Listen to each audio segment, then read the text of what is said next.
Hey everyone, so I just finished watching season 2 of Altered Carbon on Netflix. We switched actors from Joel Kinnaman to Anthony Mackie playing Takeshi Kovacs. So I was really hoping for an awesome story this time around for Altered Carbon. But yeah, let's get into talking about season 2. So right off the bat, I do have to say that they do make some cool improvements to the world that they're in. The new sleeves in this timeline, kind of the time jump that you do, there's some new sleeves. The Anthony Mackie sleeve, which I think most people are going to call it, is a really cool upgrade where he almost has this one power where how Captain America can retract his shield in the Avengers movies. That's what he can do with his guns, and some of the skins have really cool abilities. There's also these coils where, say, if your sleeve gets damaged anyway, you can add these accessories which can act as either, they call them coils, and they can access to your bank, you can hack with them. There's a lot of cool abilities that they add into it, but I do have to say they don't do this for the rest of the world. Kind of that really cool cyberpunk feeling that the world and the city had in the first season is kind of, in some cases, sidelined, in other cases just not there at all. The world just wasn't as cool and as exciting as it was in the first season, but there are some really good special effects that they do in the second season. Since the city that they're in is covered by a dome, whenever there's a power surge that causes lightning, and you can see it, the lighting basically shows the panels and the roof that they're in, and there's some cool effects that they can do in this world, but it just didn't have that same breath of fresh air to the world and that cool cyberpunk feeling that the first season did. One thing too, where I'm glad it improved later on, but the first fight scene we get in season 2 is very poorly shot, where like you can tell cool things are happening, there is good fight choreography going on, but how it's filmed is there's lots of cuts, it's at angles where you can't really see the punches land.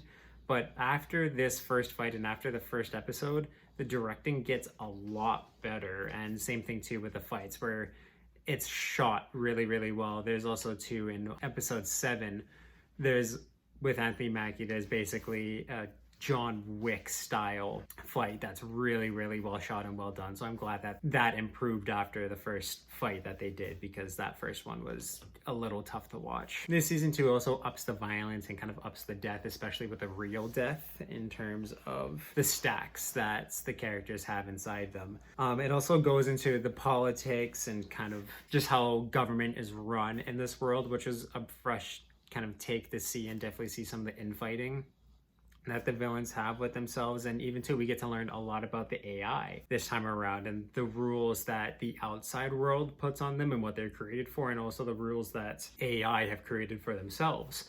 And that being said, Poe is back in the season and goes into how he's brought back. I'm not going to go into it for spoiler's sake, but I'm really glad Poe is back, and he remains, to me, the strongest character and the most entertaining character to watch on screen. He has a really good arc this time around, and it was really fun to watch. But I do have to say that the other AIs, and more specifically the one other AI that they put a lot of emphasis on in this season, doesn't really have a well-written storyline, and that's kind of the same with some of the villains this time around, where the characters aren't as entertaining, or they don't bring that same life presence on the screen as they did in the first season with these characters that they're bringing in. Poe's storyline was wickedly entertaining, and he does, to this point, remain my favorite character, my favorite part of the show. I do have to say that the first episode moved very slow, but it does pick up and build the world and the story that we're going to get in this season after the first episode.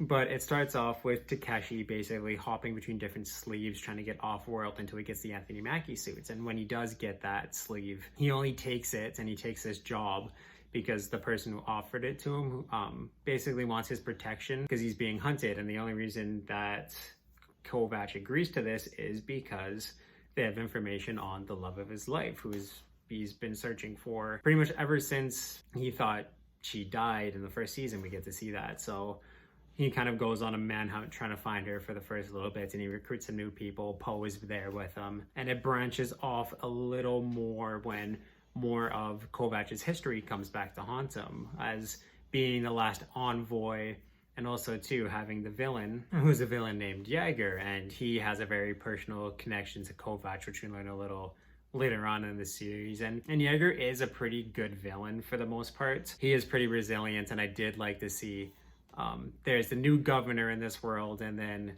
there's Jaeger, and there's very different beliefs and how they want to operate to take down the last envoy. And there's also a resistance of people who claim to be locals and natives to the land that they live on.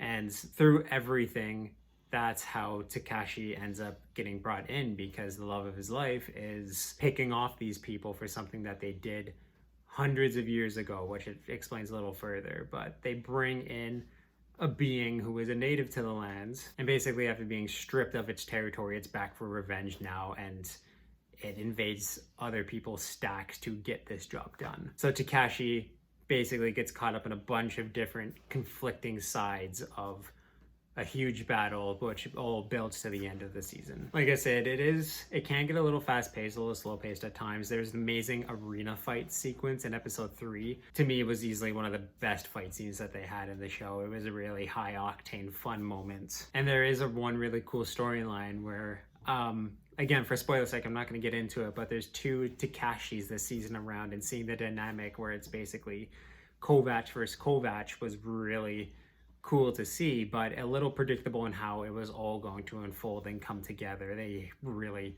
hints at it, and it was easy to call what was going to happen at the end of this storyline. But yeah, it does do some really great building. There is an awesome twist at the end of episode 7 for the finale episode, which is the 8th. But it kind of, the ending that we got just isn't as satisfying as you would hope, just because of the predictability into it. There's almost like an ex machina moments that they have in it. It took away a lot of the excitement for me for this whole season, and the stakes just weren't as high as they were in the first season, so it wasn't as gripping to me as the first season was. This definitely felt like a little bit of a downgrade to me. Even though there were some cool villains, the stakes were just never really there to grip me as much as season 1 did, or same thing too, some of these new characters that they bring in just didn't have that same effect on me as the first season did. When it comes to Anthony Mackie's performance compared to Joel Kinnaman's, I do have to say Joel brought so much charisma, and there was a lot of sincereness that he had to bring to the role, where Anthony Mackie's Kovac is just really angry this time around, and we don't get a whole lot of that explained. It's just right off the bat we get this, and he just couldn't bring kind of the same dynamic that Joel Kinnaman did. I still think he did a really good job. His fight choreography was really well, and I did like seeing him jump into the shoes, but I just don't think he nailed the role as much as he needed to this time. And same thing too, as I was saying earlier, I really miss the cyberpunk aesthetics and just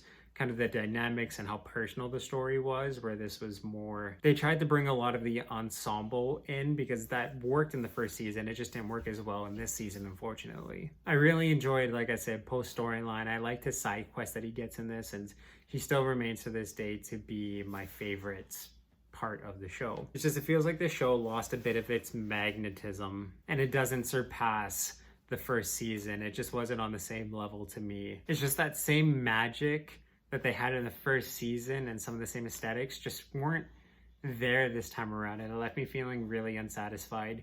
Well, 1, watching this second season, and then 2, when we got the finale, especially 2, the last scene that they show with their kind of ex machina moment, just really, it took a lot of the magic and some of the flair that the first season had, and a lot of the imagination was kind of lost too, like I was saying earlier, where with the world, it just felt really bland this time around. They don't go into it too much. And same thing too with some of the lore of what the world was before humans came in with their technology. It's lost. This is more kind of like a epic tale to save the world, rather than a Sherlock Holmes kind of cyberpunk adventure like the first season was. And it was a change that I just don't think really worked for the show, at least not at this point in time. So from all of this taken together, I did enjoy watching season 2 of Altered Carbon, but with all the negatives and just not having that same flair to it, I have to give it a 6 out of 10. I do really want to see more from this show, and I hope we get more focus. It'd be really awesome to see Kinnaman come back and have, like, I know that Kovac has to change his skins quite a bit in this show, but that's one thing too, where, like with Anthony Mackie, he just didn't quite nail it, and it's tough to pull it off where the character and the world calls for basically all these different actor changes, and it's really tough to get the same character within a bunch of different actors. But I really hope for the best for future seasons of the show to come up, and I am looking forward to watching them. So yeah, let me know what you guys thought about season 2 of Altered Carbon on Netflix. And as always, leave a like, leave a subscribe. You can check out all my other TV reviews that I've done in the past on my channel through my playlist. But yeah, awesome guys. Just let me know what you thought of season 2.